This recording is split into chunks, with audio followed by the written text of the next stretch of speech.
Mummy papa મને માફ કરજો, મારી હવે હિંમત તૂટી ગઈ છે. શીતલે મારું જીવન બગાડી નાખ્યું છે. આ શબ્દો છે સુરતના વરાછા વિસ્તારમાં રહેતા જયદીપ કે જેણે વિડીયો બનાવીને જીવન ટૂંકાવ્યું છે. જી હા દર્શક મિત્રો, આજે આપણે વાત કરીશું આ જ મુદ્દે.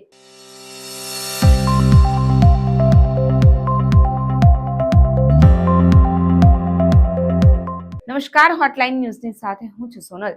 આજે આપણે વાત કરવાના છીએ એક એવી ઘટના વિશે કે જેણે સમગ્ર વિસ્તારની અંદર હાલ ચકચાર મચાવી છે કે એક પૂર્વ પત્નીના ત્રાસથી યુવકે મોત નિપજાવ્યું હતું.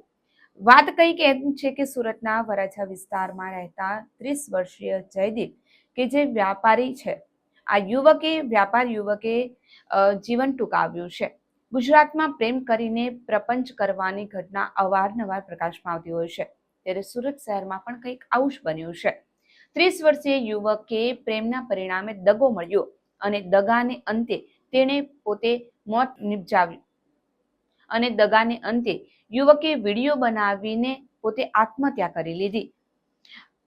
મૃતકે આપઘાત કરતા પહેલા વિડીયો બનાવ્યો હતો. વિડીયોમાં તેણે પૂર્વ પત્ની શીતલ અને તેની સાથી પ્રેમીની ધરપકડ કરી અને બીજા 10 આરોપીઓ વિરુદ્ધ પોતાની સુસાઇડ નોટની અંદર જણાવ્યું હતું. શીતલ પર આપઘાત માટે દુષ્પ્રેરણાનો આરોપ પણ લગાવ્યો હતો. હાલ પોલીસે આ મામલે આરોપીના દાવા અનુસાર તેની પૂર્વ પત્ની અને પ્રેમીની ધરપકડ કરીને અન્ય 10 આરોપીની શોધખોળ હાથ ધરી છે.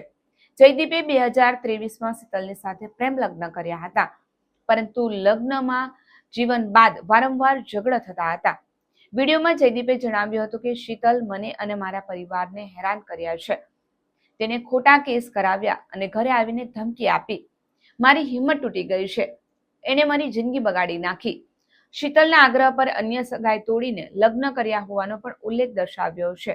જયદીપે વડાપ્રધાન નરેન્દ્ર મોદીને પણ અપીલ કરતા વિડીયોમાં જણાવ્યું છે કે પુરુષો માટે નરેન્દ્રભાઈ મોદી કાયદો બનાવે, જેથી કરીને પુરુષે પોતે સાચો છે એવું સાબિત કરવા માટે મરવું ના પડે. જયદીપના આપઘાતના સમાચારથી પૂર્વ પત્ની શીતલ અને તેનો પ્રેમીને નવસારી ખાતે એક હોટલમાં છુપાઈ ગયા હતા. પોલીસે નવસારીથી હોટલમાં બંનેને ઝડપી પાડ્યા હતા. સાથે જ અન્ય 10 આરોપીની શોધખોળ શરૂ કરી છે. આ અગાઉ પણ જયદીપે અનેકવાર સુસાઇડની અટેમ્પ્ટ કરી હતી. એણે અગાઉ એકવાર નહીં પરંતુ 3 વાર આપઘાત કરવાના પ્રયત્ન કર્યા હતા. તેના મોબાઈલમાંથી 3 વિડીયો મળ્યા છે. 2 વખત અગાઉ પણ તેણે વિડીયો બનાવ્યા હતા, પરંતુ ત્યારે તેણે આપઘાત કરવાની હિંમત થઈ ન હતી. જોકે ત્યારબાદ યુવક પર ફરી ત્રાસ વધતા તેણે વિડીયો બનાવીને આપઘાત કરી લીધો છે. આ વિડીયો સમગ્ર કેસમાં મહત્વનો સાબિત થયો છે, જેના આધારે પોલીસે 12ની સામે દુષ્પ્રેરણાનો ગુનો નોંધીને વધુ તપાસ હાથ ધરી છે. દર્શક મિત્રો, આ ઘટના પરથી એક વાત તો ચોક્કસ સાબિત થાય છે કે લગ્ન જીવન એ એક રસ્તા પર પસાર થતી ગાડીની માફક હોય છે. તેમાં પતિ અને પત્ની બંનેનો સહિયારો પ્રયત્નથી જ આ લગ્નરૂપી ગાડી એના જીવનના પાટા પરથી પસાર થતી હોય છે. પરંતુ જ્યારે એક પૈડું પણ જો એમાં ગાડીનું ડગમગે તો એ સમગ્ર ગાડીની બેલેન્સ વિખાવી નાખતી હોય છે. એ જ મારફતે જો લગ્ન જીવનમાં પતિ અથવા પત્ની જો એક પણ એમાંથી ખડે તો સમગ્ર જીવન એનું બરબાદ થઈ જતું હોય છે.